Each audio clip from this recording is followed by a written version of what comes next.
তো তোমার কেমন লাগলো এই খুব সব সুন্দর লাগছে, খুব ভালো লাগছে। তবে আমরা প্রভু ভক্ত মানুষ, প্রভু মানুষ, আপনার ভেজ আমাদের ভেজ তোমাদের জন্য আমি শাকাহারিও রাখতে পারি। শাকাহারি রাখতে পারে, তবে আপনি আশ্রিত বা ভক্ত না হলে তো আমাদের সেবায় লাগবে না। তার জন্য একটু তফাতে থাকতে হচ্ছে। তুমি কি মানুষ মানুষ আমি ভক্ত নয়? ভক্ত নয় না, প্রকৃত ভক্ত না। আপনি কি করে ভক্ত হলেন? ভক্ত হলে ভক্তি লাগবে। ভক্তি করতে গেলে ভক্তি করতে হলে আগে আপনাকে মন্দির থেকে আগে দীক্ষা নিতে হবে, যে আশ্রিত হতে হয় সেগুলো হতে হবে, তারপরে আপনি ভক্ত হবেন। গেছেন না, টিকা নিলে হবে না।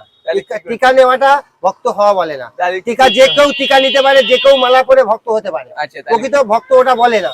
প্রকৃত ভক্ত হতে গেলে মন্দির হোক, মঠে হোক, সেখান থেকে গুরু ধরে ভক্তি শ্রদ্ধা অনুষ্ঠান মানে নিষ্ঠা ভাবে সে গুরুদেব যে অনুযায়ী আপনাকে দীক্ষা দেবেন, ঠিক আছে, সেইভাবে সেখান থেকে দীক্ষা অর্জন করার প্রয়োজন এবং সেটা নিষ্ঠা ভাবে মানার প্রয়োজন। তারপরে তাকে ভক্ত বলা হয়, ঠিক আছে। এবং তাদের অ্যাটিটিউড, ড্রেস সবকিছু